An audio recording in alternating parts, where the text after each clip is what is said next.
This week on the TT Show, Xbox reveals its plans for the future. We say goodbye to the GeForce Experience app and hello to the new NVIDIA app. Some bad news for the next-gen PlayStation. The Switch 2 release window. OpenAI's impressive new AI tool. ASUS's insane new laptop. NASA and the ISS updates, and much, much more. Let's get into it. Welcome back to the TT Show. My name is Jack Connor. I'm a hardware editor over at Tweaktown. And today I'm joined by my co-host, Kosta gaming hardware editor at Tweaktown. How you going, my friend? Pretty good. Yeah, I mean, can't complain. This year has already been pretty insane, but yeah, it's actually been pretty cruisy last last week. After the GPU madness, you're a bit laxed. Yeah, I mean, there's always a lot of news, a lot of things happening, but in terms of myself, I've just been watching movies, playing games. Nice. That's where it's at. I just want to make sure people know that this isn't urine that I'm holding right now. This is vitamins. So Jack's drinking a glass of what looks like a yellow liquid. Yeah, and it looks like your morning pee. So I just wanted to get that out of the way for all those speculatory video viewers on YouTube thinking I'm either starting my day off with a cup of urine or beer. So I'm not doing either. Just be like me, just conceal it in the official. I should have done that. God damn it. How have you been?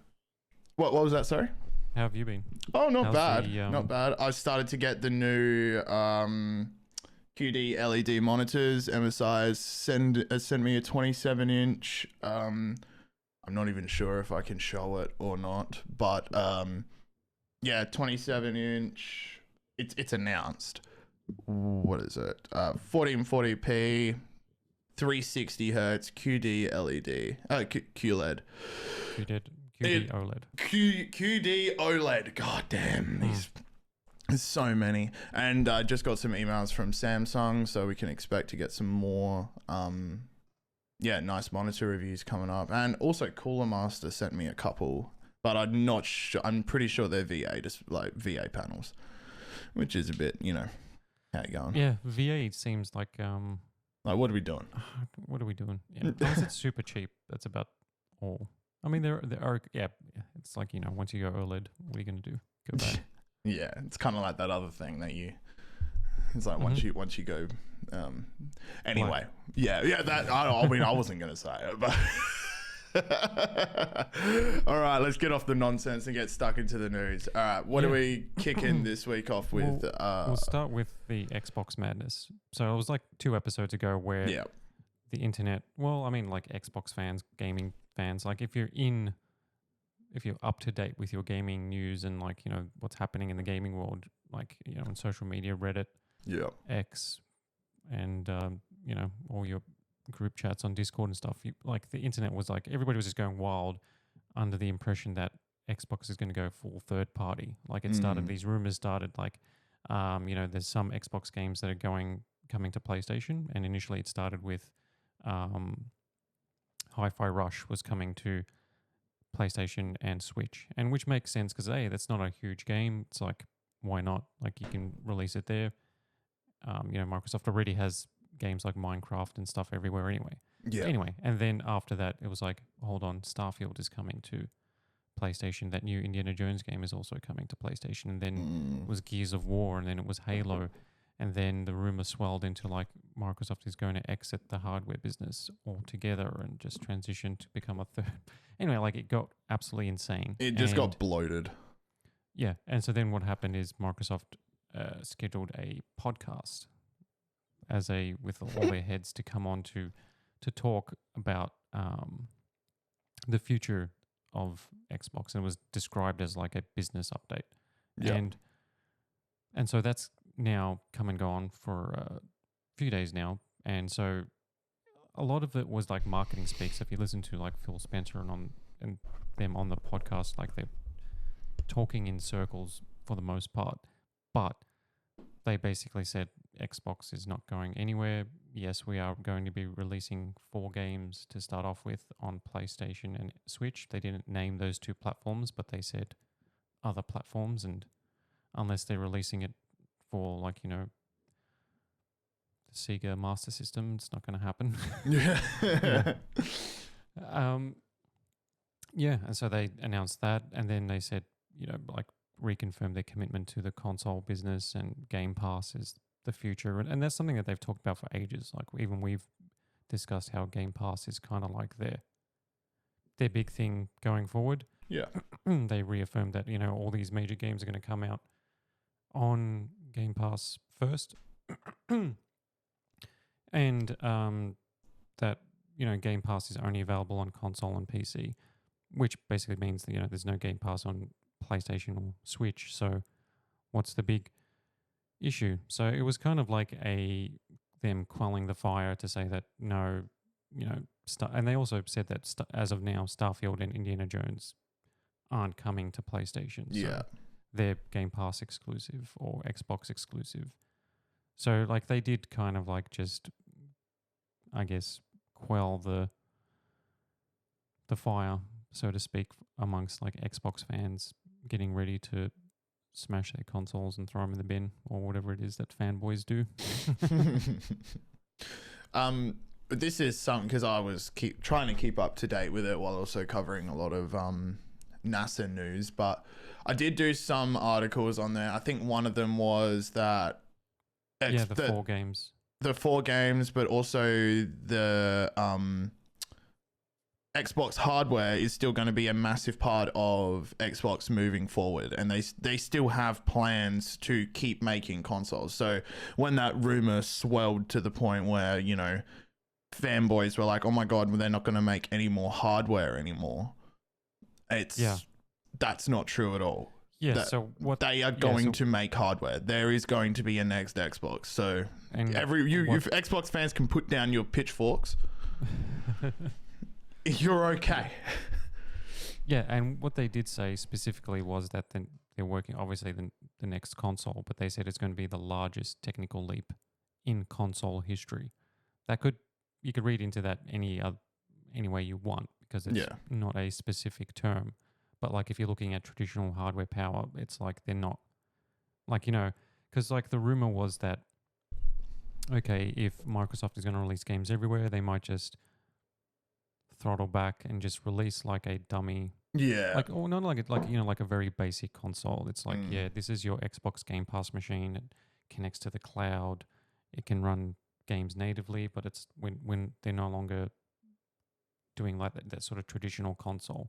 Whereas this is them saying, yes, we're still doing that next gen Xbox, and it's going to be the most, you know, powerful or technically advanced console.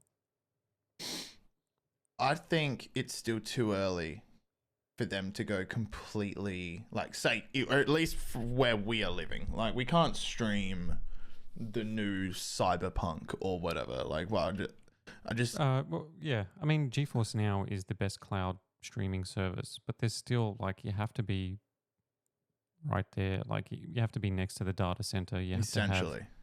And you have to have a really good connection too, still. Like, you need to have, like, a solid connection. Like, it's not just, like, what max speed you can hit. It's, you know, a reliable, consistent connection. And there's a lot of places in Australia and the rest of the world that just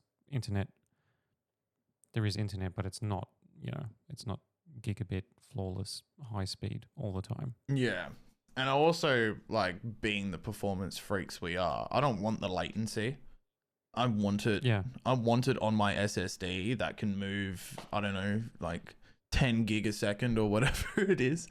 Like, I want that speed. I want the snappiness of the game. I don't want to feel like, and also don't want to, like, sometimes my internet lags.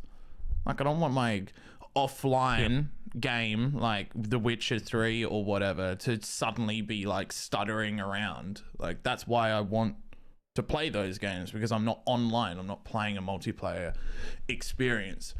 So I think you kind of hit the nail on the head there. They were just putting to bed all of the rumors, while also confirming very slyly there is 4 Xbox first party titles coming to PlayStation and Nintendo Switch.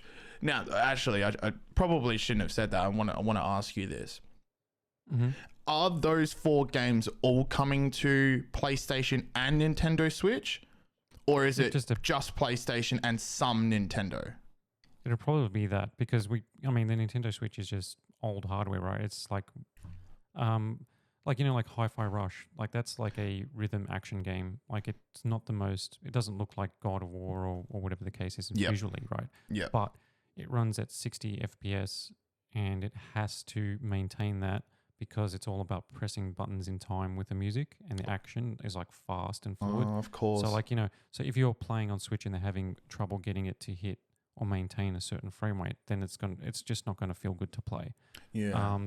So like it just depends. Like the 4 games that they're talking about are Grounded, which is a survival game. I'm not very familiar with that at all. I played it. It's actually really cool. It's, like the Ark Survival Evolved, Valheim. These games you go out, you get wood, you build your house, and then you combat, and then you level up, and you get new blueprints. Like that sort of survival game loop.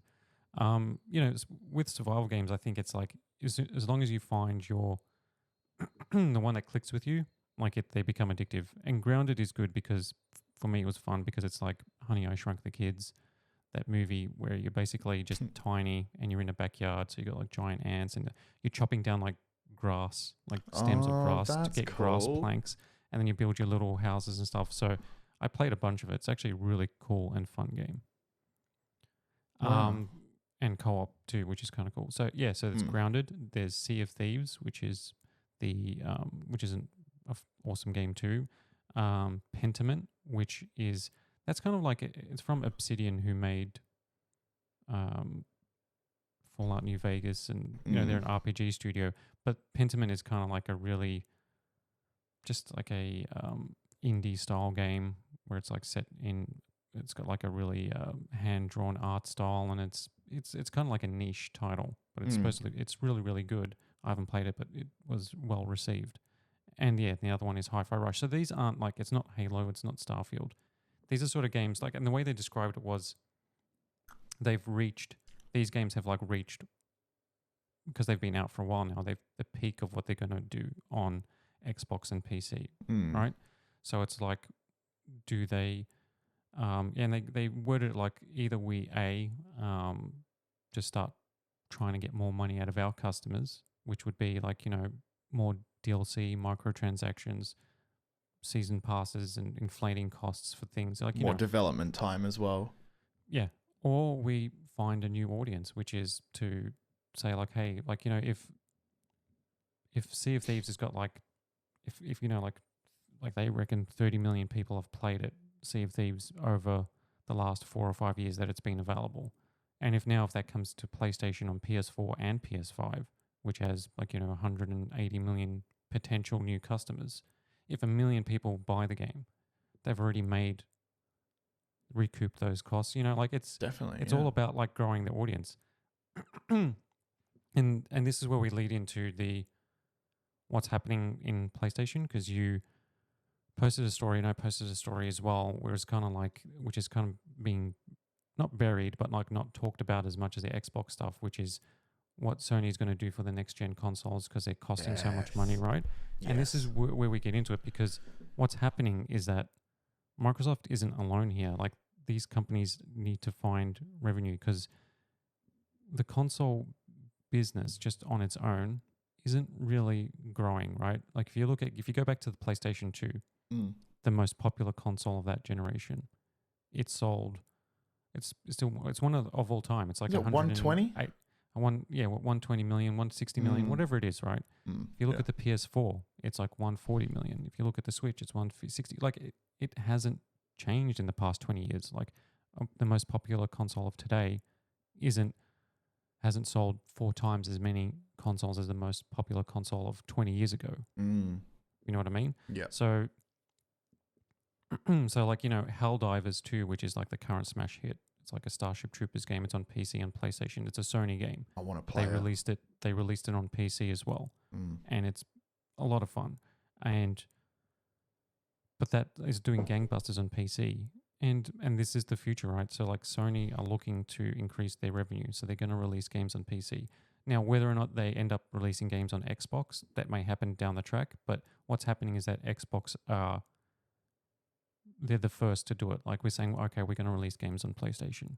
They're not going to be the Halos, whatever. But this is where they're starting. Like fast forward like a decade from now, I wouldn't be surprised if every game is basically everywhere. Like, you know, the PlayStation, Xbox, most games are available on most platforms because they need to, like if they're going to grow, if they want to maximize their revenue, their businesses at the end of the day, then they're going to find the money. And for PlayStation at the moment, it's on PC. Like that's where their growth is.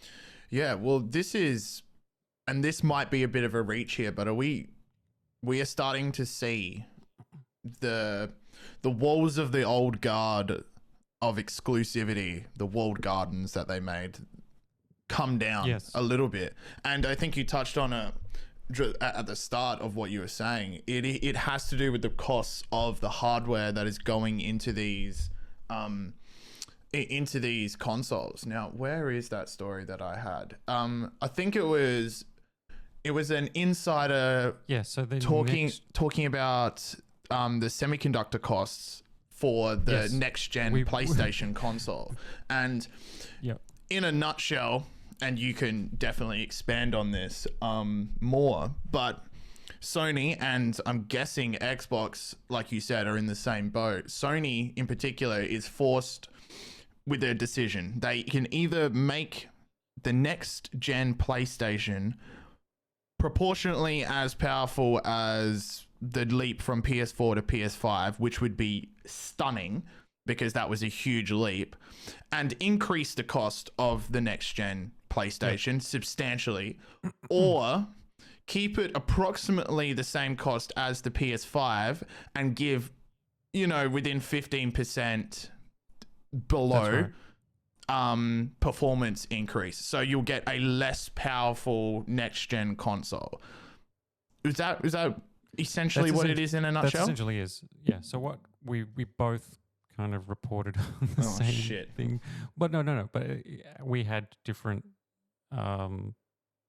stories based on the same thing. So it was a Sony financial report, and it was their COO who basically said that what's happening is that they can't grow their profits with PlayStation 5 hardware because unlike the PS4 or the PS3 or the PS2, we're 4 years after the console is out, because that's where we're almost at now.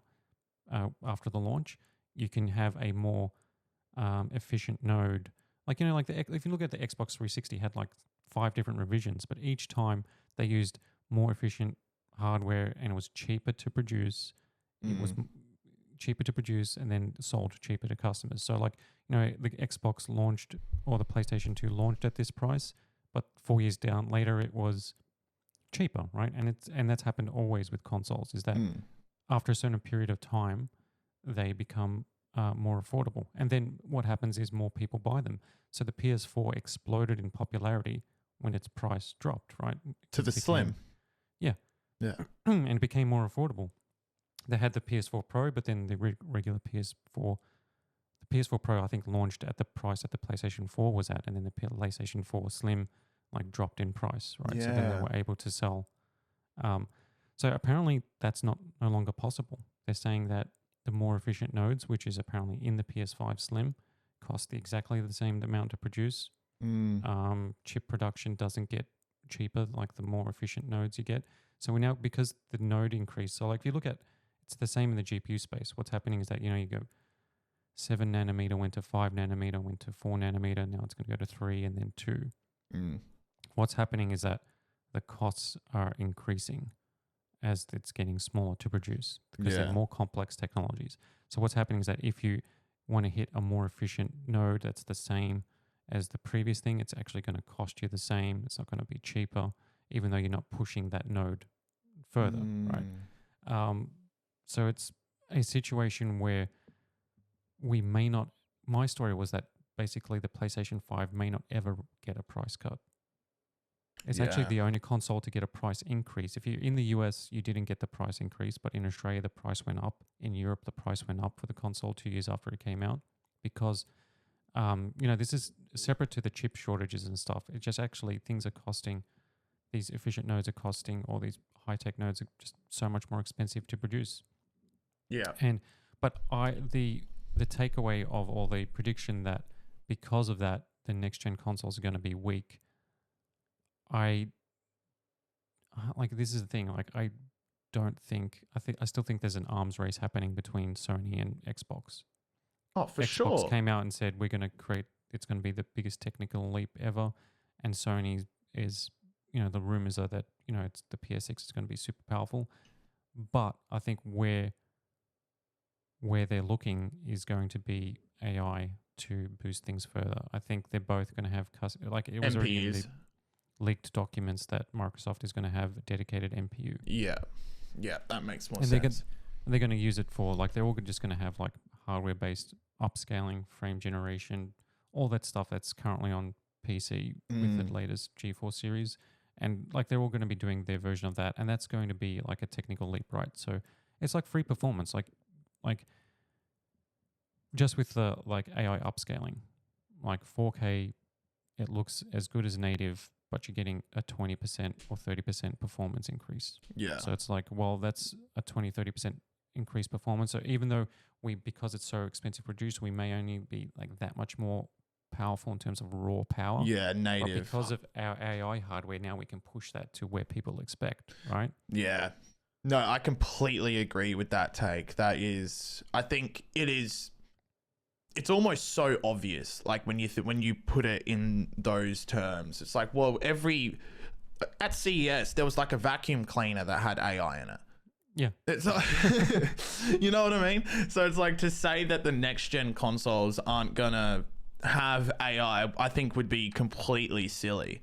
And just to, I suppose, summarize that little semiconductor and the prices thing, I just want to read that quote from the hardware tipster that I found in my article. I think it really does summarize it. And I actually wanted to ask you a question about this because I'm not very familiar with the terminology here. This is getting outside of my scope of knowledge and getting really into the nitty gritty. But here we go. Cost per transistor has remained flat through FinFETs and will go up with GAA FETs/CFETs. The days of free cost savings with die shrinks is over and things will only get worse. Future consoles will either have increasingly smaller performance gains or slightly higher prices. Now, what is FinFETs for starters? Okay. Yeah. All right. So I draw the line at knowing how a GPU architecture works at the transistor level. Yeah. But essentially, what this is basically saying what I just said. This is where I got my information from. So Kepler is a known. He's basically more in the GPU space. He leaks what's happening in terms of GeForce hardware and Radeon hardware and what to expect with raw specs and chips and things like that. So basically what he's saying is that transistor cost per transistor has remained flat. So what you're looking at is the smaller nodes you get, you can have more transistors on a chip, right? So if you look at in the PC space, you go from the GeForce GTX 1080 to the 2080 to the 3080. Yeah. And if the die sizes were the same, based on the nodes, you've got and this is not actual data, but what you've got is let's say you've got 1 million transistors here, and now they're actually measured in the billions. But let's say you've got 1 million here, you've got 2 million here, and you've got 3 million here. So what he's saying is that the cost per transistor is flat. So as the die is shrinking, now it's actually not cheaper to produce that same thing. If you know what I mean? Yes. So that's what I was getting. So that's basically what I've been saying and what we're discussing is that with the PS6 is they're going to be on a more advanced node, but the cost of the per transistor is actually not decreasing. But also as well, it means that you can't create a more efficient and cheaper PlayStation 5 using that methodology. What happened was that you could previously the costs will be cheaper if you're doing a more efficient version of what came before, but now you can no longer do that. So when you're saying free cost savings with die shrinks means that let's say you've got this Xbox Series X chip and it's on 7 nanometer and X amount of transistors, right? Mhm. And then you're going to do the same chip but at 5 nanometer because it's a smaller chip. It actually does. It's not going to be cheaper to produce, so it's not a free cost saving to create like that chip in like a more efficient version now. Yeah. It actually costs the same, Yeah. or close enough that it's just not cost effective to do that. And so like they're saying that increasingly smaller performance gains or significantly higher prices is, I think, just a not quite as nuanced as a take as it should be. Is like what I was saying with like AI and other avenues to boost performance. I think that they're still in an arms race and they're going to be, I think they'll be more expensive. I think Yeah. that's a given. But I think that, yeah, it's going to get weird because like if console sales are flatlining and if they're more expensive, who's going to upgrade? And, you know, like it's becoming, it's like a messy business. So like this is why Xbox is releasing games on Switch and stuff. But also we can't count out Nintendo because Nintendo is a part of this conversation, right? And like their walled garden, it seems, is going to remain intact for the foreseeable future. Well, it's a testament to Nintendo's brand and the IP that it has behind it, is that it doesn't even need to, like, we've talked about it, also, Nintendo is a part of the conversation, but they also aren't in the same way because they don't need to, they're not worried about Xbox hardware sales or PlayStation sales. Like the Switch is like the third most popular console ever released. So they are a part of it, and it would be interesting if if the rumors are true in them adopting a NVIDIA chip, having some form of AI upscaling would, and if the rumors are true again, we won't be able to see the next gen Nintendo console until approximately 2025. That is the latest rumors. But I think if that was a story. Yep. Yeah, but if that comes out with AI upscaling, I think that would be a bit of a hint towards what Sony and Xbox or Microsoft are thinking about implementing into their consoles. I think you've hit the nail on the head there. I think it makes sense. And the other area is like they're just looking at ways to make them stand out, right? So like there's rumors that the PS6 is going to go all in on ray tracing, like even like path tracing, like what we're seeing on like the 4090 with Cyberpunk and Alan Wake and stuff like that. And the way they're doing that is with their own custom AI and other chips that they're developing with AMD. Like they're taking the lead on that, and it could be the case with Microsoft as well. Like they need to find a way to wow people at the same time. They can't just you can't just say, look, here's. But the thing is, like, do you think like, I mean, games obviously get better looking, but I think we've kind of reached, like, there's not a massive leap like there used to be. Like, if you look at PS4 versus PS5, it's like, sure, you've got 4K and the games look better. It's like kind of like, you know, when you went to like DVD and Blu-ray, it's like it is like a big difference, but not everybody cares really. Like, you know, it's not huge. Like, it's not like earth shattering. It's not like going from like 2D Mario to 3D Mario. Yeah, you know that is, or going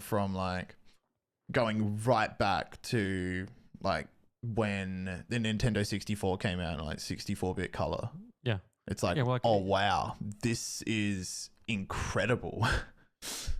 Now we've got like, look at this, it's crisper. Everything is more.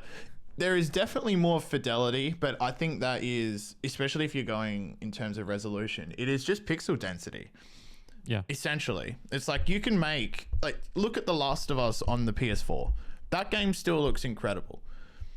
Yeah, I think, Go on, I have a theory that why the PS4 to PS5 and Xbox One to Xbox Series X hasn't been as impressive of a leap is just because of, outside of resolution, is just because of pixel density. It's just like, let's just say if resolution flatlined at 1080p, right?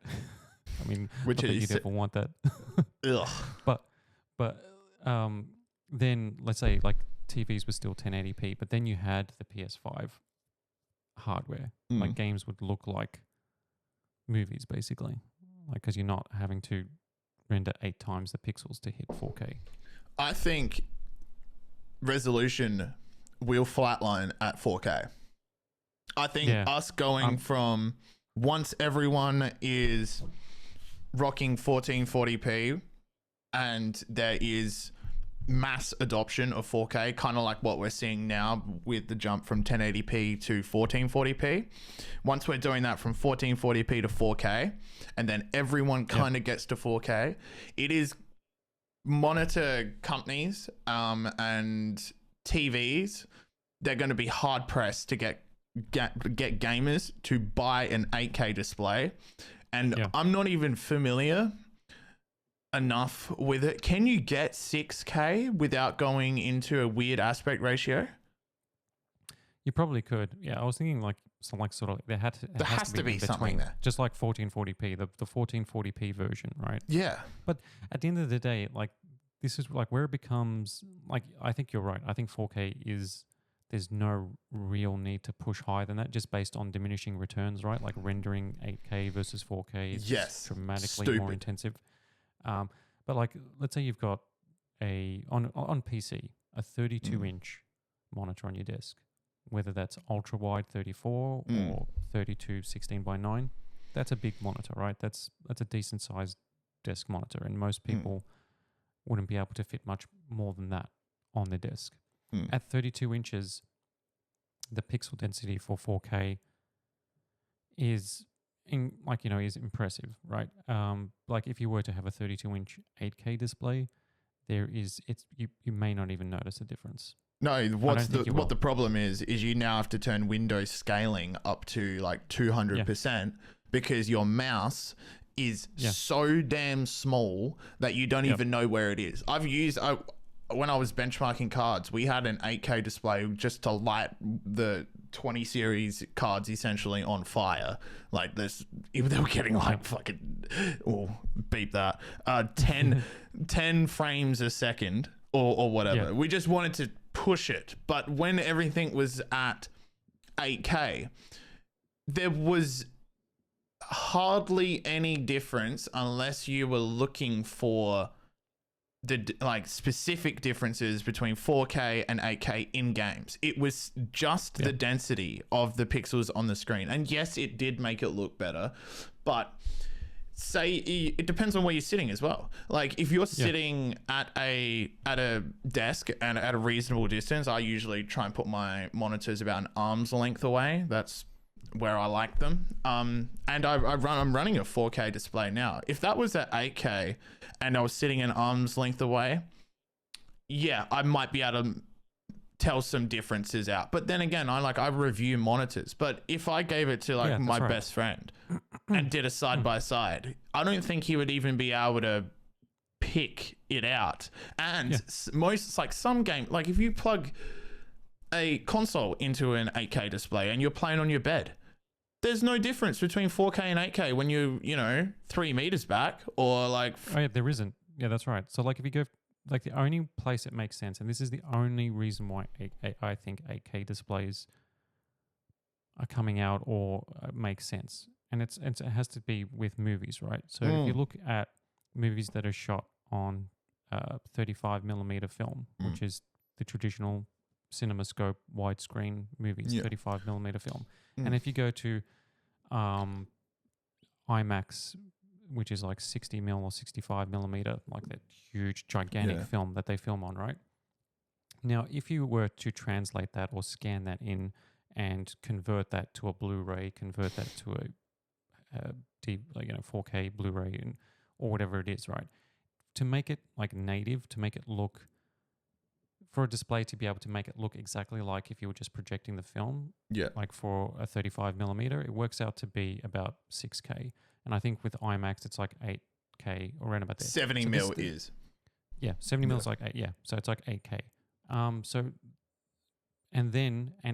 It's only when you have a display that's about 77 inches and higher that the pixel density is noticeable. In terms of being able to have that image. So at the end of the day, like if you, let's say you had like an 85 or 90 inch screen and it was 8K. Like, I mean, that's primarily a movie screen, right? It's like, sure, you Definitely. can play console games on it and it's going to be amazing. But it's not, like, you're not talking about, like, we shouldn't be designing gaming hardware to match that screen. Yeah, Like, no, you got PC 100%. games. People are playing on monitors. People are playing, like, on 55, 65 inches, which is the, like the perfect size for most living rooms or most seating areas or bedrooms or whatever the case is, or Yeah. studies or wherever you got your TV, 55 inch, 65. 4K, like, there's no reason to go above 4K, I think. Yeah, and when you're at 77 inches or whatever, and you're looking at 1080p, it's stretched. It's gonna look garbage. So you're now limited with the TV or monitor that you have to titles and movies that are 4K and above. Because That's if right. you're And watching also, like old movies that are, Blu-rays, they're all in 1080p, unless you're going like the 4K. but the good thing is that Blu-rays and 1080p scales really well on a 4K display. Yeah, but going from 1080p to 8K, It's not going to scale as well. you're That's gonna a have to problem, right? change the resolution of your TV.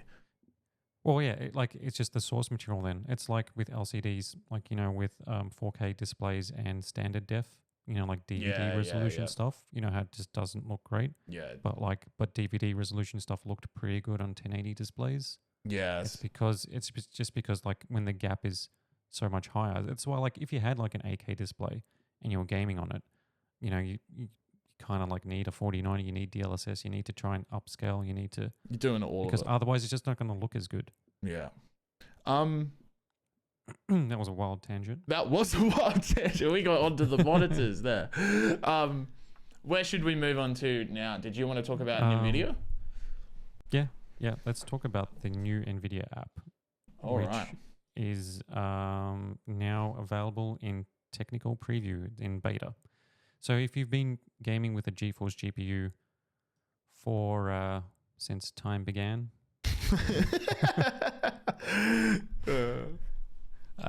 you would know that, like there's the NVIDIA control panel, right? You right click on your desktop, you go NVIDIA control panel. That's where you change your resolution. That's where you turn on G-Sync. That's where you do all those little Windows backend stuff for display. And it's still the best way to change resolution and color for sure. profiles and stuff. And then you've got the GeForce Experience app. And if you've got the GeForce Experience app, the first thing is that it's annoying because you have to log in every time to use it. It's a nightmare. And then you go in there and you're like, okay, it's where you get the drivers. Great. Like, update your driver, it notifies you, update your driver, it gives you a hardware thingos, and it has game optimization built in, and it's actually really good. Like, if you're rocking a 3080 or a 4060 Ti or 4070, 3060, whatever it is, the game will, it scans all your games and it'll optimize them to the best possible settings that NVIDIA creates for games, or you just leave it manual. But anyway, so you got that GeForce Experience app, and that also has your overlay of like, giving you like stats for like GPU usage, FPS, and then also gives you, it's where you shadow play, it's where you record, you take screenshots, and you do all that sort of stuff. So basically, the look of that GeForce Experience app hasn't changed for, I think, the 20 series, or maybe even before that, the 10 series. I have no idea, dude. I've Like, always remembered it to be I like think this.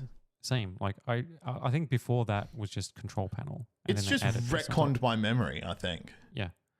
So now we've got a brand new app, and it's just called the NVIDIA app. Fantastic. And the goal here is for NVIDIA, basically they're calling it the NVIDIA app because it's going to merge control panel stuff with GeForce Experience stuff with their RTX apps. So basically the NVIDIA app is a very clean, and so like also as well, it uses less resources, system resources. It's cleaner, it runs faster. It doesn't require you to log in, so that's the big plus. They removed the login requirement. So you can just use it. And it's a unified control center. So in the beta version, which I've been playing around with, not everything is in there, right? So there's things from the control panel that are still going to be added, like full resolution stuff and refresh rate changes. You can still access the control panel to do that stuff. But what's in there is pretty powerful already. Like, you have access to all the global stuff that's in Control Panel that not a lot of people even are aware of, right? Or it was like separated. So basically, they've got like, image scaling, which is their non-AI based upscaling, which is equivalent to AMD's FSR, which you can set on globally or on a per app basis.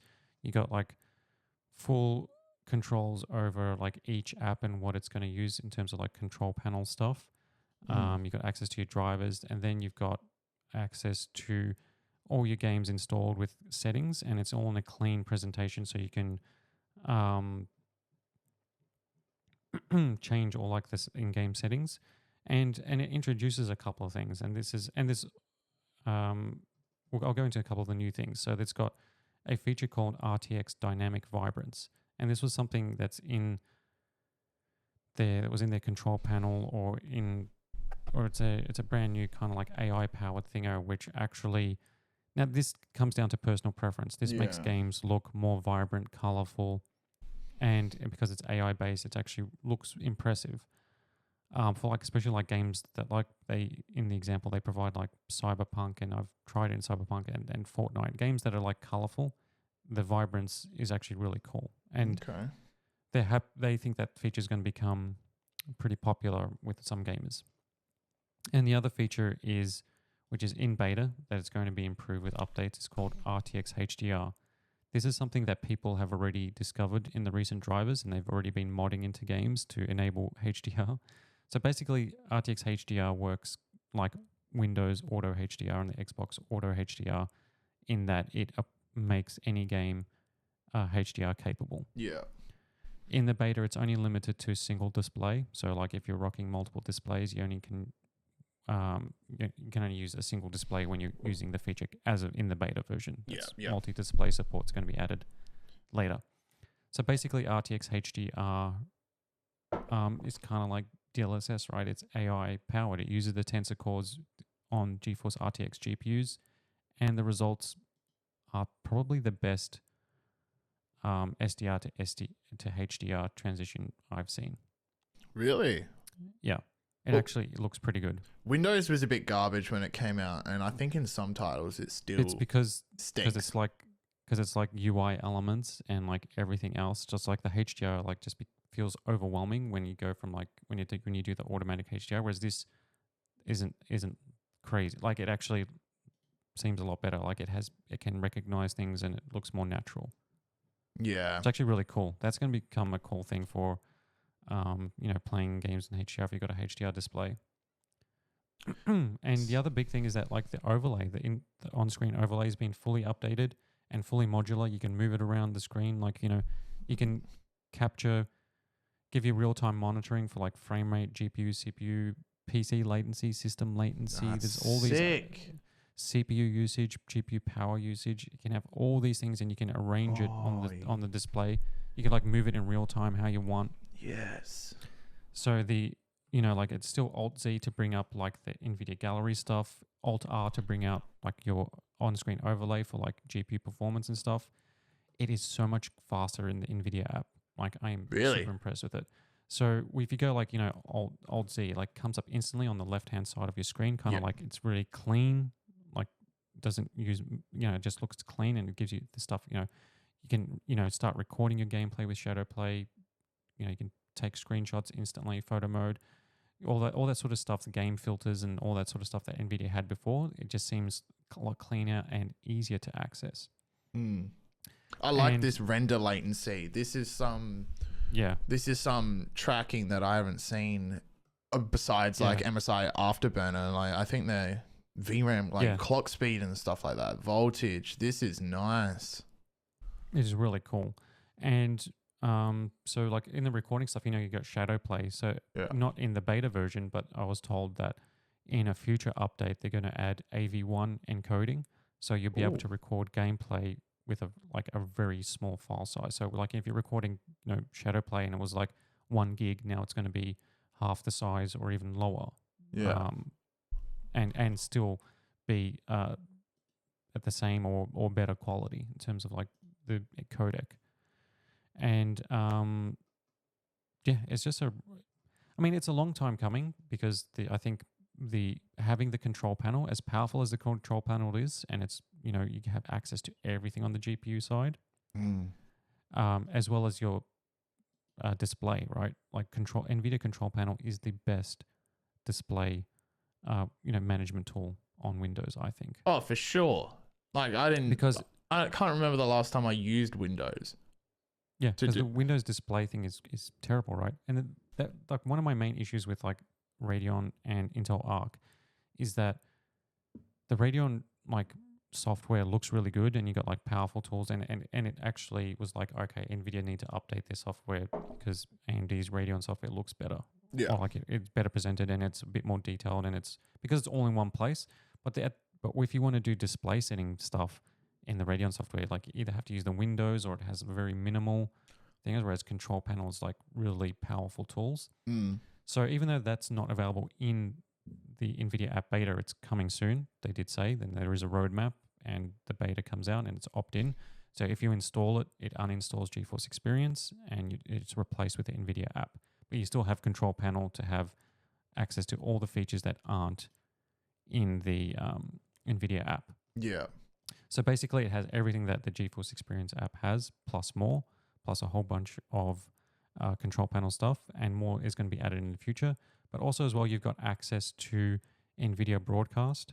You know, all the other apps that connect, and they're all going to have the same sort of interface. So the way the UI design is similar to how GeForce Now looks. So on the NVIDIA app, you have an option to like install the GeForce Now app, the NVIDIA Broadcast app, Omniverse, NVIDIA Canvas, which is the AI tool, iCat, which is how you can use capture to compare images. It's kind of like basically for just GPU reviewers, and FrameView, which is like their overlay, but the FrameView records it. So that's for like Afterburner and for bench. I use it for most benchmarking because they all use like System Mon, or like what's it called? Like it's like a monitoring thing that Intel developed. Like they all use that sort of API. Even NVIDIA uses that API, and it's got system latency updates and stuff like that. But NVIDIA's overlay and FrameView, I think, is the most powerful and the easiest to use version of it. Whereas like you got the Riva Tuner and Afterburner, which a lot of people have been using because it was the most powerful way, but I think FrameView is pretty much they're on par now in terms of what you can capture and stuff like that. So either or. But anyway, like you can have access to all those apps. Yeah, cool. I can uninstall Afterburner when this comes out now. Yeah. So basically, you just run the NVIDIA app. And I mean, we're just talking about an app, but like at the end of the day, like this is for millions and millions of GeForce customers, and it is just a cleaner tool. You've got like these new RTX dynamic vibrance, right? And the audio HDR. But the dynamic vibrance, people will just be turning it on for games and you'd be like, oh, this looks so cool. And it does. But it's one of those things that like I'm not 100% sold on it. It's like, like when monitors are calibrated to be too colorful. Yeah. Where it just enhances the color. And it is good in some cases, but like I'm more of a purist, right? Like, I want Rec 2020, like, or SD or sRGB, like, just like the color space where it's more neutral, where it's not, like a vibrant color mode. Yeah. When at least this is what I feel like, when the vibrancy of a game is too much. It depends. Actually, sorry, I should preface that. It depends on the game that you're playing. Like if I'm playing like Ratchet and Clank, the new Ratchet and Clank on PS5, that looks so vibrant, but it kind of fits the setting of the game. That's right. But if I'm playing like Battlefield, I don't want just make it vibrant. I don't want it to like, I want to walk into a room in Battlefield and it be like pitch black and all I see is like muzzle flashes, like that's what I want to see. So it really depends on the game. But if you turn the vibrancy up, overall I find that it makes the game look cartoony. And if that's what you want, then that's what you want. But I think it really is title per title kind of. But the good thing is what I like about this is that, like, because it's so much faster to use. Like, what I used to hate was like like these apps, like even like from like monitor makers and things like that, where they scan your games library and then you have access to like little things to do with like your games library, but then it just chugs the app. Yeah. And like, it's like, do not scan my games. I don't need you to be on top of all my games or whatever you're doing. And in the GeForce experience, like it was kind of like fine, but like when you went to that games tab, your library, like sometimes it would take a few seconds to load all your games, and most things took a few seconds to load in there. Took a few seconds, right? Yeah. Whereas this one is like way faster and cleaner. So like you've got your library, right? And then it's a very like basic grid design. You click on the game and then you just got the text readout of like, here's your game settings. Here's NVIDIA's optimized settings. And either you can apply those or you can just adjust them. Yeah, and that's nice. You can adjust the game settings like from there in a clean app. Like, it doesn't have an option to turn, like they said, like DLSS for some weird reason, like DLSS, if it's available in the game, isn't in that option yet for some reason, but they said they're working to add that. Okay. Like, this is still beta, so it's going to improve. Yeah. But then you have the option to, like, let's say you've got Fortnite, you go RTX Vibrance on, and you go back. Battlefield, RTX Vibrance off. Call of Duty off. Yeah. Apex Legends on. Like, HDR. Yeah, I want HDR in Ratchet and a game that doesn't have HDR, the title, like Horizon. No, that has HDR. I don't know. Well, I hear what you're saying. Quake 3 or something. Yeah. One of my least favorite things about both NVIDIA's app and AMD's was I found that all of the options are under more options. You know what I mean? Yeah, and like looking at this new this deck that we're looking at here, they're all in front of you now. I felt like when I was going through GeForce Experience, or it is the Adrenaline software, right? Yeah, that's the Radeon one. Yeah, that's the Radeon one. Yeah. Everything felt like it was underneath. Like if I wanted to get to settings, I need to go like ding and then like scroll down and then like hit another thing. I'm like, just to change the file size of like my Shadowplay recording. It's like that. This one's so clean. That looks clean. This looks clean. So like you have like the driver tab, which is just like, drivers. But what it also has is like, it has full details on the driver and like links to like patch notes all within there. So like you can see like exactly what's in the driver and stuff, like what it's fixed. So it has all that in a nice clean way. And then if you go to like the graphics tab, that's where you see a list of all your apps and games that are installed. And you just select it. And then on the right main window, you have like all the settings. Yeah, that's beautiful. For you to look at. Or to make changes to, right? And then you have global settings. It's very clean. And then they also added like a way for like, coupon codes or redeems. Like, when you buy a GPU, it's now integrated into the app, which is like, okay, great. That's good. I didn't realize that wasn't even there. Yeah, why wasn't that there? Yeah. Now, this was overdue. And by the time you're hearing this will be available for beta. Yep. And I suggest install it because it's pretty stable. I will. Okay, awesome. That's great to hear. Is that about all we had on that story there? Yeah. Okay, we should actually jump back to the Switch 2 release window and give our thoughts on that. So we did mention when we were discussing the consoles at the start of the episode that the latest rumors is the Nintendo Switch 2 in parentheses. Is that how you say that? Mm-hmm. Yeah, quote unquote. Quote unquote, we'll do that. Quote unquote, Switch 2, because that is a placeholder name. We don't even know what the console is officially going to be called. Is pointing to a release window in 2025 early.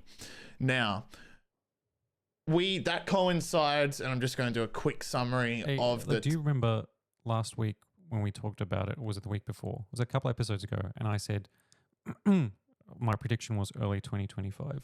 I think, yes, we did. Oh, see. Because it all comes down to like the games being ready and stuff like that. Like Nintendo aren't interested in just because they've got the hardware ready. Yeah. See, this is why you should listen to the the Tweetown show. It's like we've got our finger on the pulse here. So just a quick summary of the timeline of Switch rumors to do with the release. A lot of people thought that it was going to happen in 2024 because the original Nintendo Switch came out in 2017 in March. It launched. Yep. So it's been quite a long time since that Nintendo has released another console.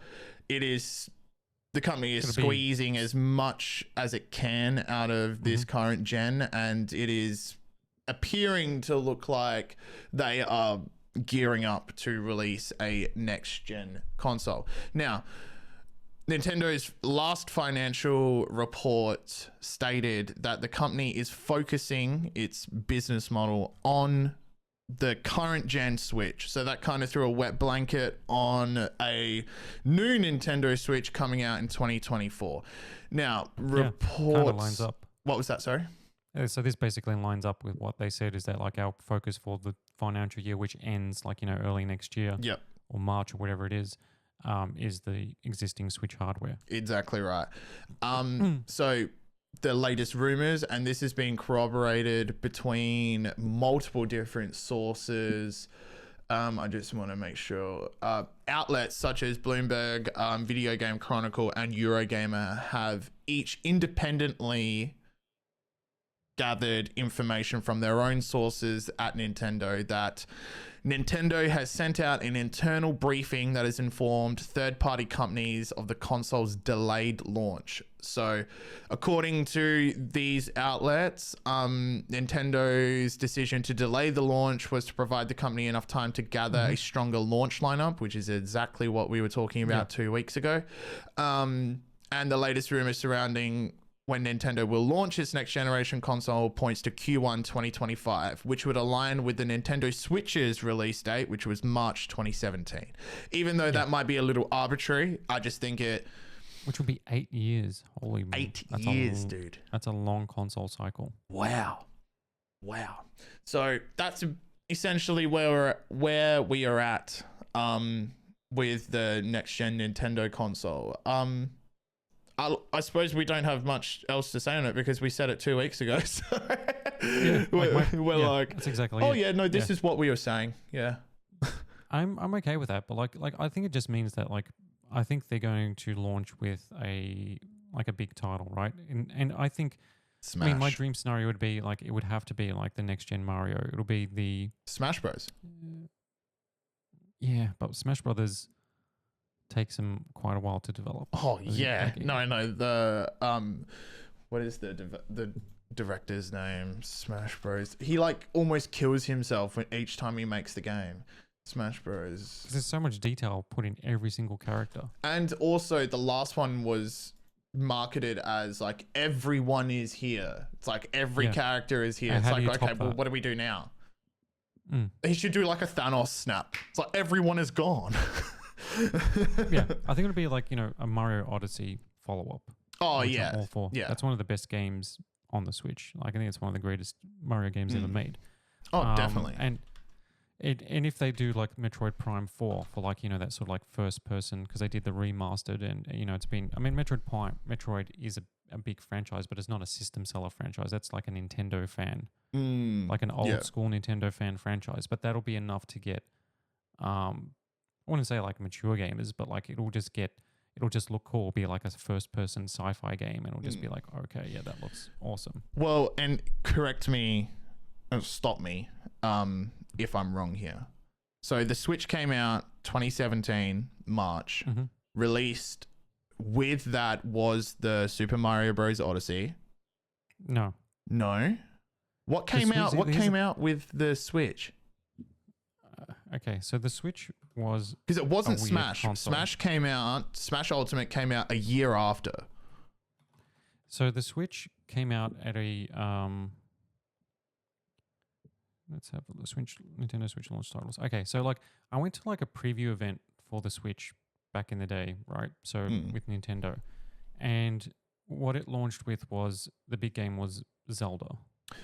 Right, but the Zelda was originally in development for the Wii U, which was in terms of like Nintendo console sales or like popularity was a flop. Essentially, it was their weakest console.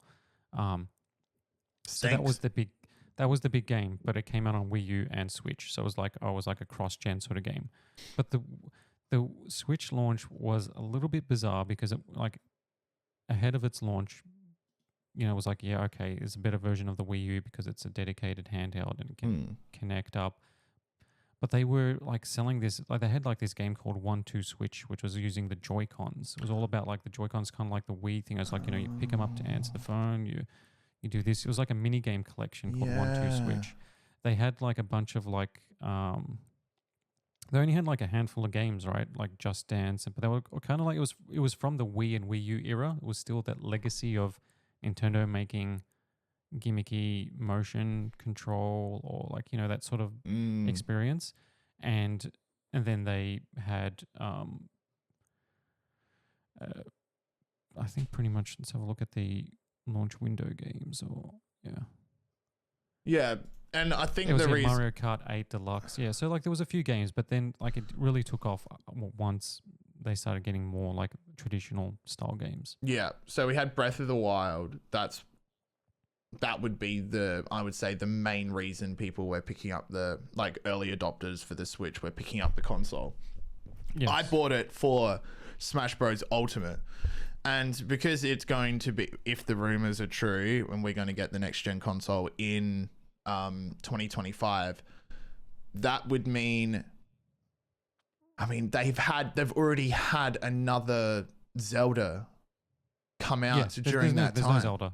Tears of the Kingdom will have an update for it. Like for example, because if the backwards compatibility rumors are true, then they can do a enhanced patch. Yeah, but is that going to move the units? No, I think it's a big Mario game. Yeah, I think it's like a game like Metroid. I think it's like strong third-party games. I think they just have like a really good lineup. I think they need another Smash Bros. But I think you're right. It is too early. Wait, But whatever Nintendo do is like now is going to sell, right? If you look at like all their first party games on Switch, doesn't matter if it's like Kirby or if it's Fire Emblem or if it's Pokemon, whatever it is. I mean, obviously Pokemon, but like they sell gangbusters. Yeah, they do. Like let's say they do Mario Kart. Mario Kart 8 is one of the biggest games on Switch in terms of like everybody has a Switch. Well, most people have Mario Kart 8 Deluxe. Yeah. So if there's like a Mario Odyssey 2 or a Mario Kart and then Metroid, whatever else, a couple of Xbox games. Well, this is what I do know about Smash Bros, at least, because it's one of the most played games by myself. One of my most played games is the development for the next Smash Bros started as soon as development for Smash Bros Ultimate ended, and development officially ended for that. Like they won't roll out any more updates for the game in 2021. So if they've been working on Smash Bros, I think they announce it. What's that, sorry? I think they announce it, but it's not a launch game. It might be a launch window game. Yeah, well, it'll come out likely what happened with the Switch a year after. A year after. Yeah, because it came out in December 2018, while the Switch released in March 2017. So you had to wait like essentially a year and a half. That was delayed just because of like it was just becoming bigger and bigger, and yeah, I think like they're probably targeting then the first year for Smash Brothers. Oh man, because they need the next Mario. They need those big titles, Mario, Zelda, and stuff like to get that console. Zelda was never a launch sort of game, right? It was always like a late edition, right? Like Zelda games have always like taken a long time to develop, and they appear like either mid generation or late generation in terms of Nintendo. So like Breath of the Wild was kind of like that got delayed so much that it became like a Switch launch title as well as a Wii U swan song, so to speak, like the final big game for the Wii U. And so I don't think, I mean, you got Tears of the Kingdom, that's basically a swan song in terms of like massive Nintendo games for the Switch. They are still releasing games, but they seem to be like smaller titles. I think they've, like the next, like the Zelda team, obviously they shipped Tears of the Kingdom a year ago, so they're probably still in the planning stages of the next Zelda. Yeah. But the Odyssey came out in 2019 or 2018 or whatever it was, and they did that Bowser's Fury game, which was kind of like an add-on for when the 3D World re-released, which was like an open world Mario game. It was kind of like a small contained 6 to 8 hour open world Mario thing, and that could have been just a test for them because they're doing the next Mario is going to be more open world. But Nintendo's take on it, obviously, so Nintendo's take on those sort of things is always feels original and fresh. So yeah, I think it's going to be a new Mario Kart. Yeah, I think so, because Mario Kart 8 was just the Wii U version, which was exactly the best Mario Kart, but because the Wii U was not a popular console, they re-released it on the Switch with more tracks and stuff like that. And Mario Kart 8 is just the perfect sort of, but it's also like Smash Brothers. It's like, where do you go from Mario Kart 8? Exactly right. Yeah, it's going to be interesting to see what they do. But yeah, I suppose that is the latest on the Nintendo's next gen console rumors. We should move on. We are running out of time. Yeah, that's Do you want to flex into OpenAI?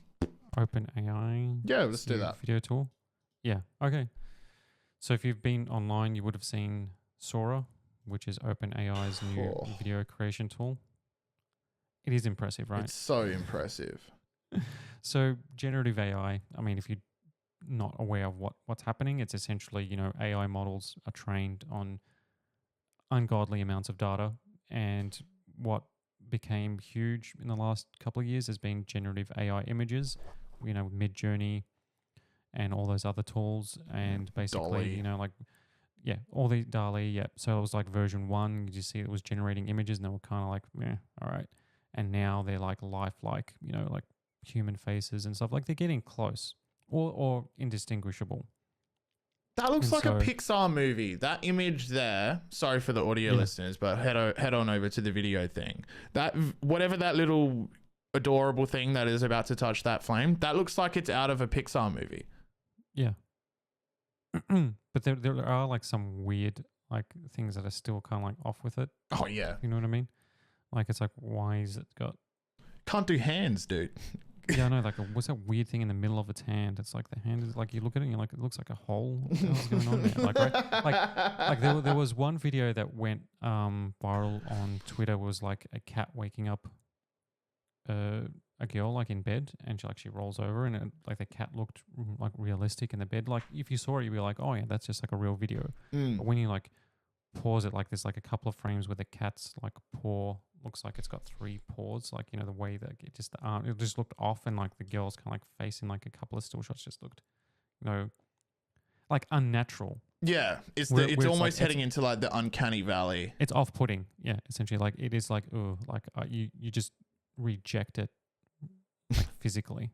like it's just like it's almost like disgusting. It's like, okay, that's just off because it's getting so close to real. But when you look at some of like the more fantastical stuff, like woolly mammoths, and even like bright cinematic neon lit streets, and there was like some other like some Tokyo or like some sort of a small town, like snowy day, people walking through, and it all looks really, really cool. But like when you're looking at it on your phone, you can't really tell. It's only when, but then there's like limited resolution. Obviously, it requires insane levels of supercomputing power. But I mean, just look where we're at now. Like we're at a point now where I think we need laws in place to either regulate, or it has to be disclosed. Where like you can't just have this level of fidelity available in an AI tool. I think, yeah, there definitely, I don't know where to draw the line though, because this kind of video that's being generated here, I think is going to be used by not necessarily the everyday person, like maybe me and you, maybe, but I think this is mainly going to be used by businesses that want B-roll shots of, I don't know, a drone going over a like mountain range. Why would you ever pay for a video producing company to go out to the site, locate the site, bring their drone, fly it, capture it, edit it, bring it back, give it to you? It's going to cost you thousands of dollars. You can just get a get one of these AI tools, get Sora to do that exact thing with one prompt. You can do the same thing with clothing. Like, I don't know how customizable, and I'm sure they will be. Sora will eventually, you'll be able to put in your own data. Say if you are a clothing business, right? You have images of all of the clothes that you've taken, of worn by all the models. Feed it into the AI thing. Now ask it, okay, can we create videos for this? Now I don't have to hire a video producing company to do that. Yeah. It's like, I think that's, or at least the start of where this will be. And it will also be used as misinformation and fake fake news. It's going to be really hard to distill through the content online to determine what's real and what's not. Yeah, like at like the fun level, right? Like people are saying like, hey, you'll be able to create like a Hollywood, quote unquote Hollywood level movie with this, right? Because you can have the most elaborate special effects generated by AI. And there's been like some cool videos of like, like a giant, I think it was like smoke or lightning being like in orbit above the Earth when it was lightning going everywhere. And it looks that looks really cool because the AI generated it. But like you're still looking at prompt stuff, right? Like I think like people need to pump the brakes a little bit in terms of like filmmaking, because there's a lot in filmmaking in terms of like lighting and artistic choices, deliberate artistic choices that AI won't be able to just replicate every time. Yeah. It's like consistency and like, and things like that. Like cinematography is still like an art form. Yes, no, I completely agree. This is a shout out to MKBHD did a video about 4 days ago illustrating how far we have come in terms of AI generation. And I just want you to Google this. Google Will Smith eating spaghetti. I've seen it, yes. Yeah, that was in 2023. I know, right? And it looks monstrous. It looks hilarious. I'm surprised. Maybe because of like likeness and thing. Like it would have been funny if OpenAI is like, here's Sora, and they just showed here's what Will Smith eating spaghetti looks like now, and it was like realistic. Dude, I'm looking at a link right now. I'm looking at a link right now on Reddit. There is one. Hold on. There is with Sora. Yeah. Google Will Smith eating spaghetti, Sora, and it was posted 17 hours ago. And someone has done the video. They've done a side by side. Oh, you new Sora video of Will Smith eating? Okay, I think either me or you will post this as news. You can, man. It was your idea. But there you go. That's 1 year ago. 1 year. 1 year. I can't think of a piece of technology that has moved. And I've been doing my job for about 5 years or so, 5-6 years. I can't think of a piece of technology that has moved as fast as AI generation.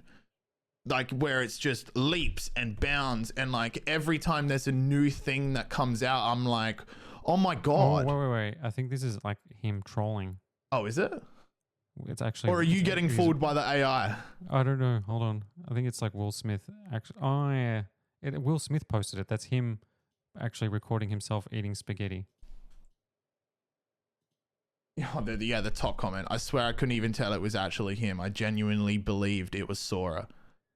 Okay, so it might be a troll, but someone needs to do that now. Someone needs to actually do it though. I think it would already have been out. Like if Will Smith posted that, I think that was posted this morning. Actually, it's only like 4 hours old. Yeah. So Will Smith did it. That's pretty funny. That is very funny. Now. But yeah, that Will Smith eating spaghetti thing. And Reese, you can put up some images on the screen now just to show the viewers on the video side. It's horrifying. It looks like nightmare fuel. And then you look at that cat, that adorable little thing touching that flame. You're like, what? That's not made by the same technology. Yeah, that's right. Like there's some weird ones. There was one on a beach, right? Where it was like a shark comes up and like the people react like they were just like sitting on like chairs in front of like the water, and it was like was like, whoa, that looks cool. But the thing is, like, but then I watched it again. I'm like, you see, like the shark come up, and then the fin follows the shark, and it's like, what? Yeah. Like the fin was like delayed, but then when the girl like sitting in the chair turns around to look at like the camera because there's like a shark there, like Jaws.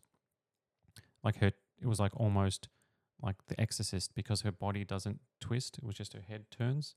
Oh, that's so like there is I mean, but like it's how far it's come though, because there are like shots where it's like, okay, I don't buy for a second that that's AI generated, right?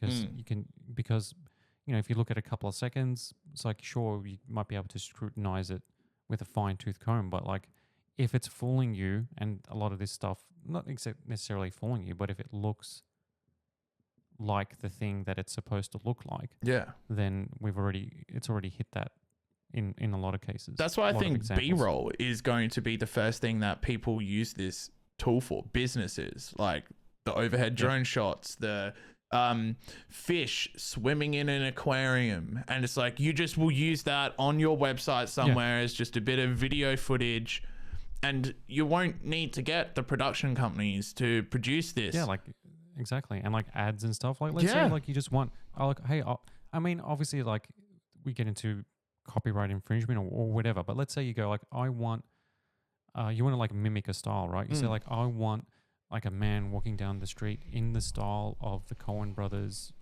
No Country for Old Men, and like with this, blah, blah, like, and then it looks like that, right? You're just emulating a cinematic style, and for an ad or some sort of like promotional thing, it's like some 5-second clip.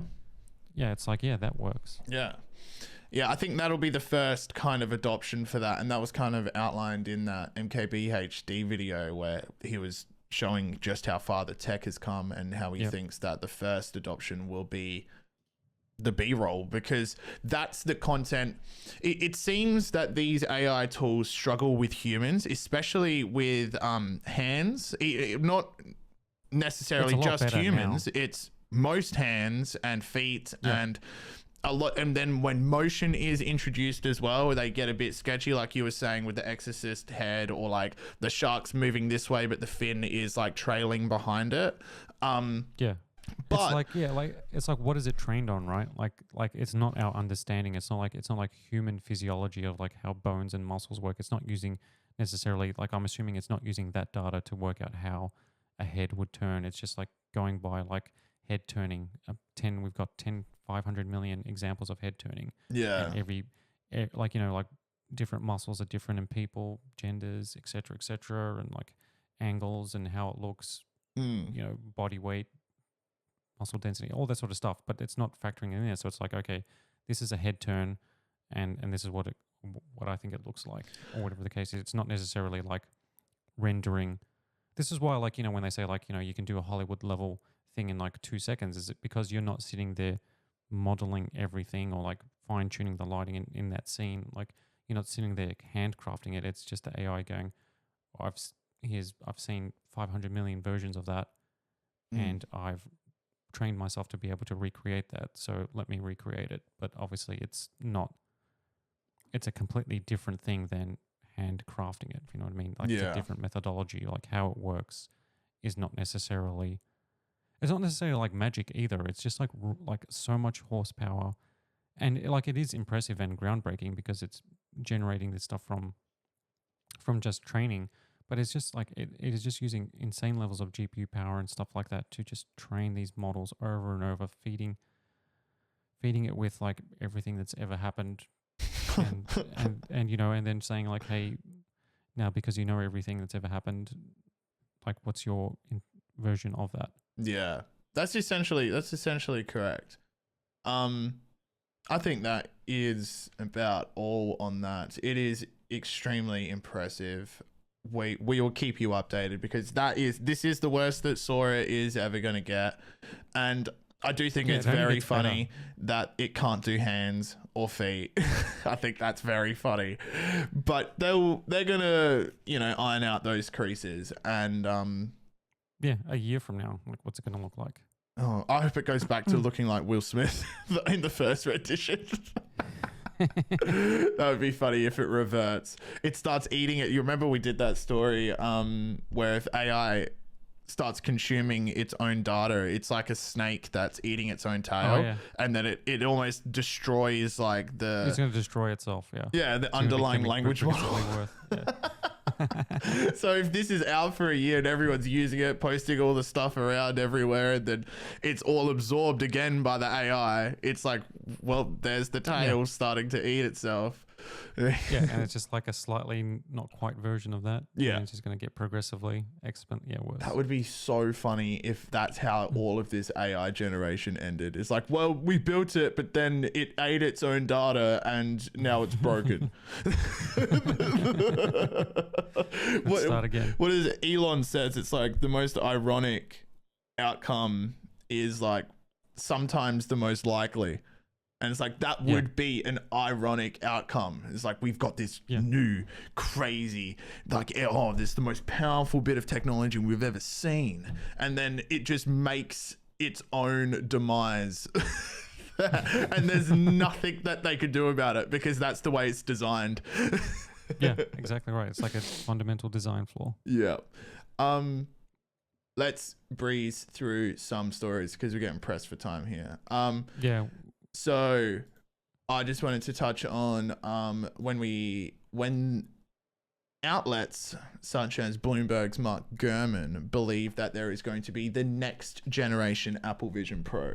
Now, this headset has been widely received as overall positive, but there has been many, almost everyone that is an early adopter of this has pointed out the flaws. One of the key ones for me, and I haven't reviewed it, I've just been diving into all of the different reviews from different takes. And just to list off a few, weight distribution is whack. The weight is in the front of the headset. So when you're using it for prolonged periods of time, it gets a bit strenuous. Did you see Zuckerberg's video? What was that, sorry? Did you see Zuckerberg's review of the Vision Pro? Yeah, we should talk about that next week. I think that's hilarious that a CEO of a company sat down and essentially reviewed the Vision Pro, compared it to the Meta Quest 3, not the Meta Quest Pro. Didn't mention that one. Meta Quest 3. It was funny but he found and prepare yourself. He found the Meta Quest 3 to be better than the Vision Pro. Who would have thunk that? Oh, because it's more affordable. I mean, I think he was right in a lot of ways. He was, but it's just really weird to see a CEO of a company. He's like, well, no, obviously my product's better. It's like, what? Okay. Hey guys, I'm here to talk about. It's like you just became like an influencer for like. Oh, my favorite afternoon. My favorite shot is he's like, I'm actually recording this on the Meta Quest 3, and then it cuts, and it's just this bloke just sitting there like, oh no. Like he can't move because he is the tripod. So because if he moves, he'll probably get killed or something like that. You lose a limb. I don't know what they have. Yeah, these tech billionaires are vicious behind the scenes. Vicious. Anyway, Vision Pro problems. Overall, very positive. It is groundbreaking technology. There isn't a mixed reality headset that is as impressive as this. However, its weight, lack of multitasking capabilities, battery life, and obviously price are some of the most complained about points. Now, this I don't believe is going to be a yearly release like the iPhone and the Apple's MacBooks, etc. It's not going to be that type of product. It's going to be a bit of a longer such a way. Niche thing. Like I don't know. Like I'm still of the firm. I like VR. Like there are experiences, but the thing is like it's kind of like a once a year thing. Like it's like, oh, there's a Star Wars VR game. I'll play that because I love Star Wars, right? Yeah. So it's like, and it's immersive, and like it is immersive. VR is, and also mixed reality adds another layer in terms of blending. Yeah. Both, right? But at the end of the day, you've got future goggles on your head and it weighs a ton. There's wires, there's batteries. It's just inherently uncomfortable. It is. It is not like there is no way to make it as good as just walking into a Star Trek holodeck, right? Yeah, and not then yet. pressing a button, and then you're in the 1930s, and you're like, "Hey, I'll take a job. Hey, man." Anyway, Bloomberg's Mark Gurman. He's already talking about the second generation Vision Pro. That's a placeholder, I suppose, name for that. Apple is obviously listening to all of the complaints and is likely implementing as many changes as it possibly can within reason to like price, cost effectiveness, etc. There has also been rumors, and again not confirmed, that there is going to be a watered down Vision Pro, that instead of using the M1, what is it, the Apple's M1 chip, it's going to be moving to the iPhone's chip. And that is, or is it R1? Oh no, I can't remember what one it is. R1. Oh, my keyboard is not working. Fantastic. R1 chip. Yes, so in the Vision Pro, there's the M2 and R1. M2. Right. The M2, I'm pretty sure this is how it works.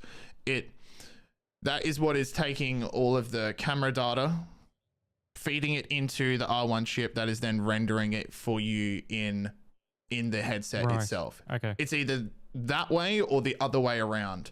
And this is all happening within 12 milliseconds. So it provides an almost, well, it is seamless experience. When you're walking around with this thing, you're feeling zero latency essentially with the world around you, which is super impressive. Now, the rumored watered version of this would be adopting the iPhone chip, would be obviously less expensive compared to the Vision Pro. I'm not sure how it's going to go performance wise. I mean, the iPhone chip is super powerful. It is, but I'm guessing we're going to have a bit more latency on that. I don't even know, like, this is all very speculative, but we should be expecting a new Vision Pro headset, whether it be watered down or a more powerful version, the second generation, in about 18 months. According to Gurman. So according to Gurman, buyers will have to wait at least 18 months before they see the next generation headset hit the market, which will seemingly give Apple enough time to make significant improvements to its design, while also allowing consumers enough time to pick up the current gen version. Yeah, I think that makes sense. Yeah. Like exactly said, because like they're not going to just I don't think that they will release it like 1 year later, because you're dealing with early adopters, right? Absolutely. And you want to give them at least like this will be timed to be like, okay, if we're going to do a revision, like 18 months to 2 years for the first revision, and then you can do yearly or whatever you do after that. But like, you got to get it out of the gate first, and then see what you need like enough time to have real world use cases and experiences to build off and iterate. Yeah. That is essentially all we have on that. That is just a little update on that story. Did you want to talk about ASUS's Zenbook? Yeah, I think this is just a cool new laptop that's launched, and what the hell? And this is not me saying like, hey, ASUS, send me one. Although if ASUS is listening, it is me saying that.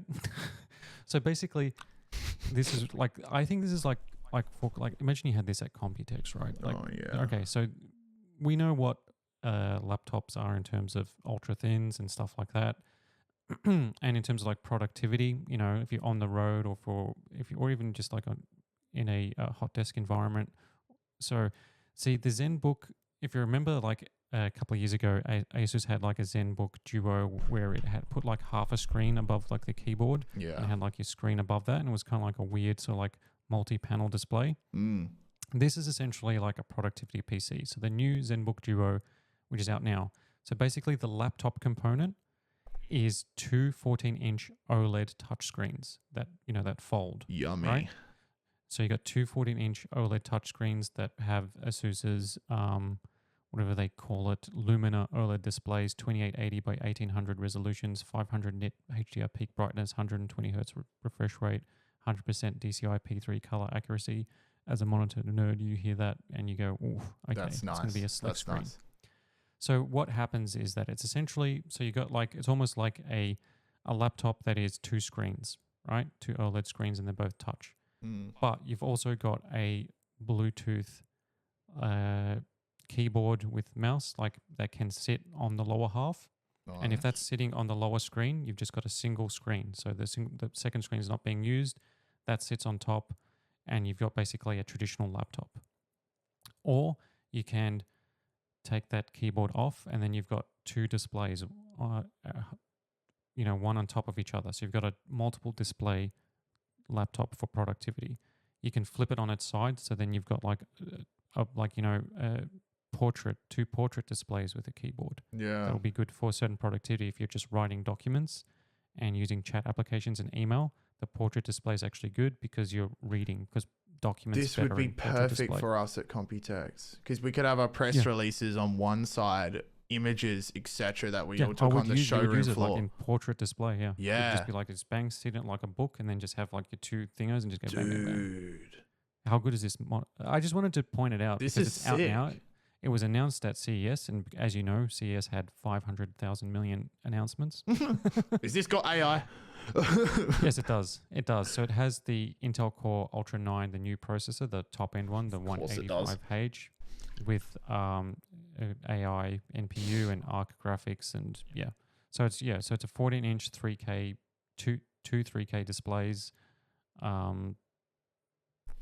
32 gigs of onboard memory, a terabyte of storage, Gen 4 storage, multiple I/O ports, so you can have Thunderbolt stuff for power, and even a third display if you want.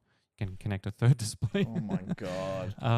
It's got a full HD camera as well, which is cool because cameras are usually the last thing that gets any sort of attention, and it's lightweight. It's only 1.65 kilograms or 3.6 pounds.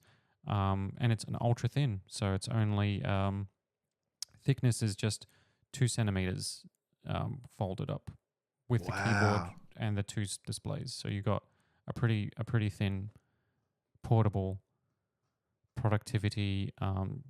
This is like a slick thing. This is slick as for 2024.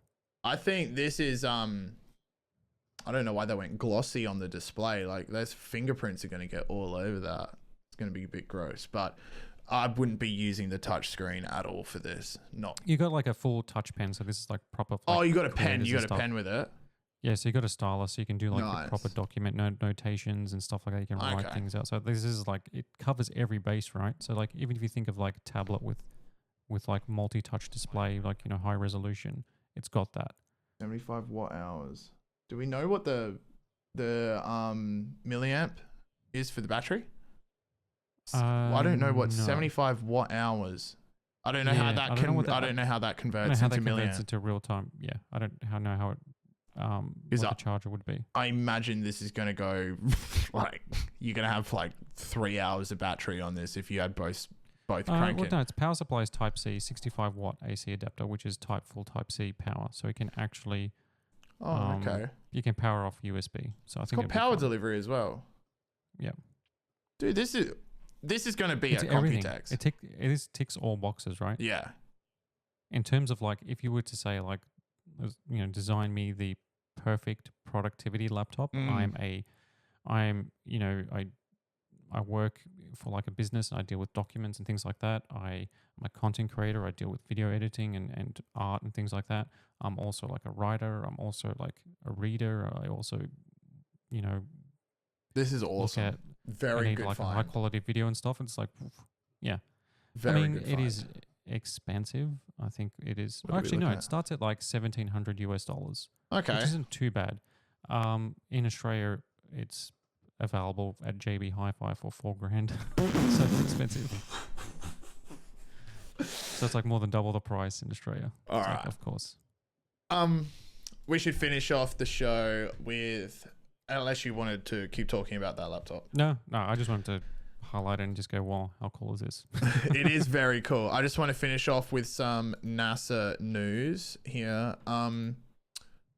Another update on, and it might be the last until we get some more studies out about the asteroid samples with the OSIRIS-REx mission.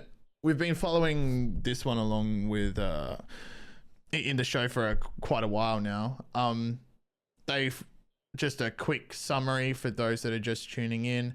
OSIRIS-REx was a mission that was conducted by NASA. It sent the OSIRIS-REx spacecraft to the asteroid Bennu to gather samples. The goal of the mission was to gather at least 60 grams of samples, and on September, such a small amount.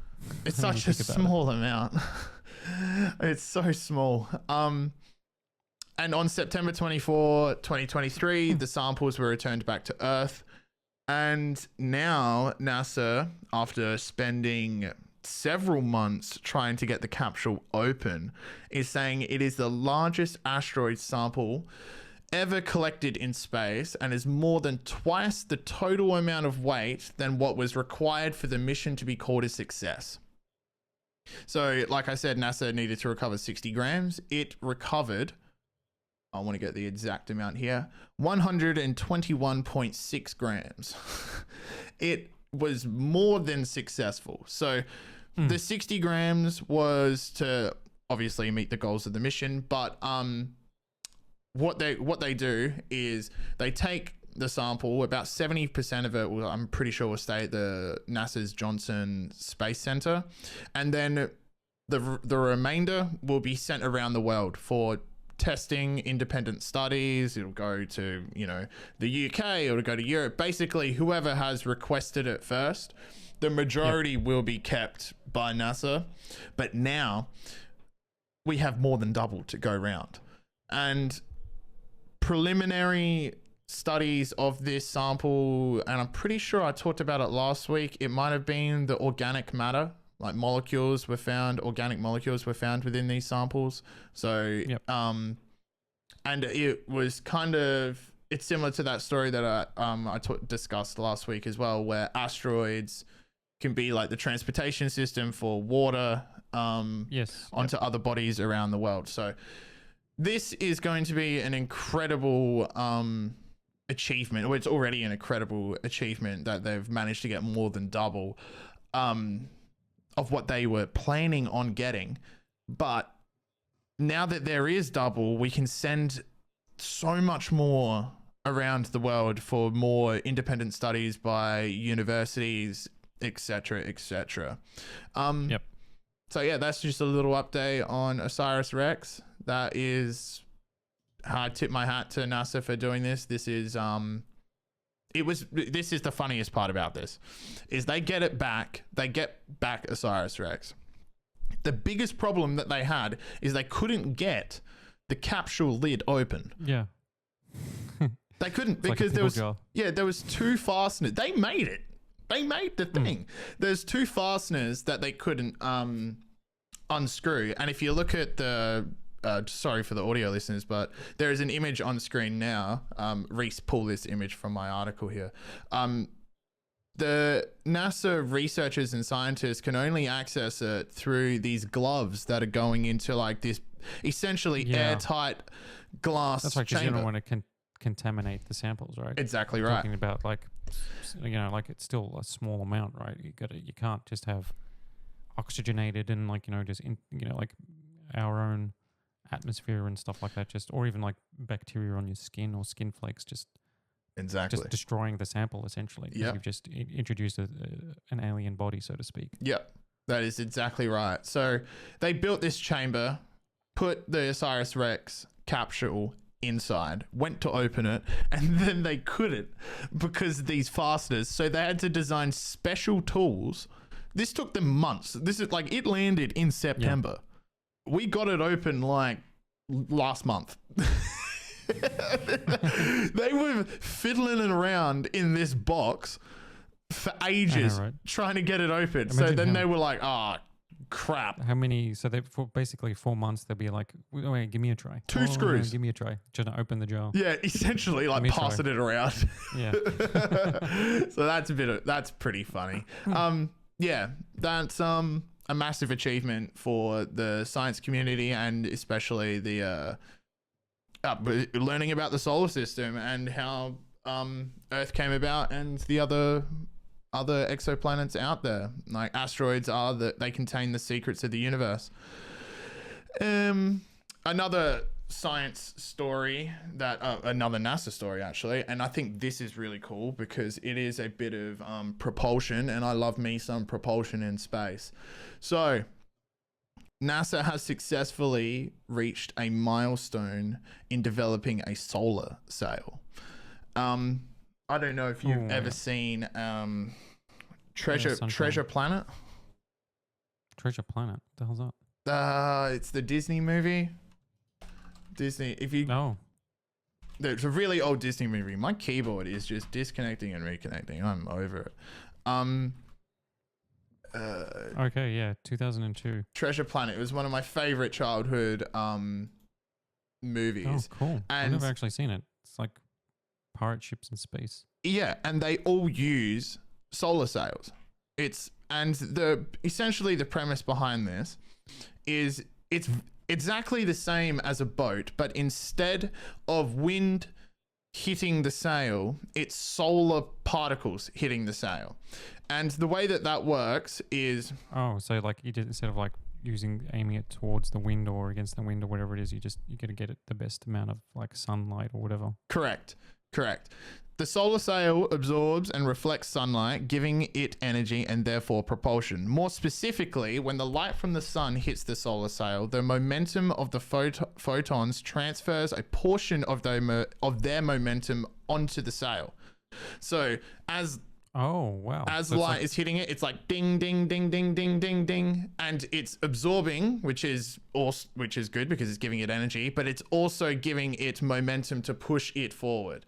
So this small transfer of momentum with a single this is a small transfer of momentum with a single photon, but since the sun and the solar system are abundant with solar particles, at least in theory, this sail could travel much faster than chemical rockets we see today. So, and this is what I thought was really cool. NASA technologist Les Johnson said, "In the future, we might place big lasers in space that shine their beams onto the sails as they depart the solar system, accelerating them to higher and higher speeds until eventually they're going fast enough to reach another star in a reasonable amount of time." So essentially, we're just shooting, for all intents and purposes, wind or lasers in this case at the back of the sail, and it's like bing, bing, bing, bing, bing, and it's just pushing it into space.